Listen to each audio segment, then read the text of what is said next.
இந்த நாள் விசேஷ ஆராதனைக்கு வந்திருக்கிறோம். யாவரையும் அன்போடு கூட வாழ்த்துகிறேன், அன்போடு கூட வரவேற்கிறேன். கர்த்தர் நல்லவர், அவருடைய கிருபைகள் என்றும் உள்ளது. ஹல்லேலூயா.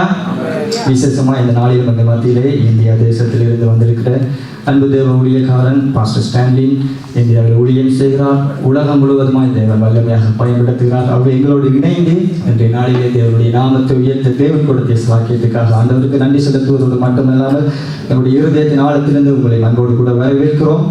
கூடவே நாளிலும் சபை அநேக சபைகளிலிருந்து வந்திருக்கிற ஊழியக்காரர்கள் உங்களை நாங்கள் அன்போடு கூட வரவேற்கிறோம். விசுவாச பிள்ளைகள், உறவுகள், உற்றார்கள் யாவரையும் இயேசு கிறிஸ்துவின் வீடு இணையற்ற நாமத்திலே உங்களை நாங்கள் வாழ்த்தி வரவேற்கிறோம். கர்த்தர் நல்லவராமே. ஒரு வார்த்தை சொல்கிறது, தேவனே சகலத்தையும் செய்ய வல்லவர், நீ செய்ய நினைத்தது தடைப்படாது. ஆகவே தேவன் செய்ய நினைத்தது என்னுடைய வாழ்க்கையில் ஒரு காலம் தடைப்படாது. ஆகவே இந்த நாளிலே ஆராதனை நாங்கள் ஒப்புக் கொடுத்து ஜெபம் பண்ண போகிறோம். தேவனே, அற்புதமான ஆரம்பத்தை யார் அசட்டை பண்ணக்கூடும் என்று சொன்னவரே, கவனே இந்த ஆரம்பம் அற்புதமாக இருந்தாலும் என் தேவன் எல்லைகளை நீர் விரிவாக்குகிறவர், பெரிதாக்குகிறவர். யாப்பேசின் எல்லையை பெரிதாக்கின தேவன், யாக்கோப்பின் எல்லைகளை பெரிதாக்கின தேவன், உன் கூடாரத்தின் எல்லைகளை விரிவாக்க என்று சொன்ன தேவன். ஆண்டவரே, இந்த ஆரம்பத்தை நீர் அறிந்திருக்கிறேன். அன்பு குடும்பத்தை உடைய கரத்தில் ஒப்புக் கொடுக்கிறோம். ஜூட் குடும்பத்தை ஒப்புக் கொடுக்கிறோம். ஞானிகள் குடும்பத்தை ஒப்புக் கொடுக்கிறோம். ஆண்டவரே, ஒவ்வொருவரையும் பொறுப்படுங்க. ஆண்டவரே, இந்த நாள் முதல் கொண்டு ஆண்டவரே, இந்த பூமியிலே இந்த சபை ஸ்தாபிக்கப்பட்டு ஆண்டவரே, அநேகர் வந்து அடைக்கலம் முகத்தக்கதாக, அநேகர் வந்து ஆறுதல் அடையத்தக்கதாக, அநேகர் வந்து ரட்சிப்பை பெற்றுக்கொண்டு நித்திய ஜீவனை சுதந்திரிக்கத்தக்கதாக இந்த சபையின் ஒவ்வொரு காரியங்களையும் நீ பொறுப்படும். இந்த நாளில் நடக்கிற ஒவ்வொரு காரியங்களையும் உங்களுடைய திருக்கரத்தில் ஒப்புக் கொடுக்கிறோம். நீங்க அசைவாடுங்கப்பா. எல்லா ஒழுங்கின்மைகளிலையும் நீர் அசைவாடுகிற தேவன், அசைவாடுகிற தேவன். அப்பா, ஒழுங்கின்மைகளை ஒழுங்காக்கு, குறைவுகளை நிறைவாக்கு. இருதயங்கள் உங்களுடைய வார்த்தைக்கு நேராக திறந்திருக்கிறது. எல்லாவற்றையும் உங்களுடைய திருக்கரத்தில் ஒப்புக் கொடுத்து மீட்பெரும் ரட்சகருமாகிய எங்கள் இயேசு கிறிஸ்துவின் நாமத்தில் ஜெபம் கேட்கிறோம், ஜீவனுள்ள நல்ல பரிசுத்த பிதாவே. ஆமென். கரங்களை தட்டி மறுபடியும் கர்த்தரை மகிமைப்படுத்துகிறோம். அப்படி வீடு கட்டுகிறவர்கள் ஆகாரம் தள்ளின கல்லு மூளைக்கு தலைக்கல் ஆயிற்று. அது கர்த்தராலே ஆயிற்று. அது நம்முடைய கண்களுக்கு ஆச்சரியமாய் இருக்கிறது. இது கர்த்தர் உண்டு பண்ணின நாள், இதிலே மகிழ்ந்து களிப்புற கடவுள். ஹல்லேலூயா. இது கர்த்தர் உண்டு பண்ணின நாள், இதிலே மகிழ்ந்து களிப்புற கடவுள். ஒரு விஷயம், நாங்கள் எல்லாரும் கண்கள் மூடி அந்த பரிசுத்த ஆவியானவர் இந்த நாளில் எங்கள் மத்தியிலே அசைவாட வேண்டும்படியாக, தேவ பிரசன்னம் இந்த நாளில் எங்கள் மத்தியிலே கடந்து வர வேண்டும்படியாக, அவருடைய வல்லமையை நாங்கள் பார்க்கும்படியாக கூடியிருக்கிற அவருடைய பிள்ளைகளாக நாங்கள் ஒரு விஷயம் ஆவியானவரை வரவேற்றுக் கொள்வோமா?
அந்த சிங்காசனத்தில் வீற்றிருக்கிற தேவன். அவர் ஒருவரே பரிசுத்தமுள்ளவர். அவர் ஒருவரே சேரக்கூடாத தொழில வாசம் பண்ணுகிற தேவனுமாயிருக்கிறார். அப்படிப்பட்ட ஆண்டவரை பார்த்து சொல்லப்படுகிறோம். விவரிக்க முடியாத காரியங்களையும் அதிசயமான அற்புதங்களை செய்கிறவரே.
பரிசுத்த சந்ததியாய் மாற்றின தேவன்.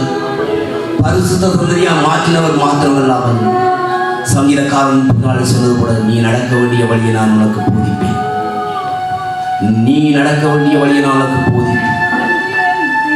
உன்னை நடத்துவதற்கு நான் உன்னதமான தேவன் மாத்திரமல்ல, உன்னுடைய தகப்பனாயிருக்கும் என்று சொன்ன தேவன் இந்த பூமியிலே அழிந்து போகிற ஜனங்களை பார்த்து மீட்டுக் கொள்வதற்காக தன்னாலே தன்னுடைய ஜீவ சுவாசத்தை தந்து தன்னுடைய ரத்தத்தானை கழுவின பிள்ளைகளை சொல்லுகிறார், சகல ஜாதிகளுக்கும் சுவிசேஷத்தை அறிவியுங்கள். இது அவருடைய ஊழியம், இது அவருடைய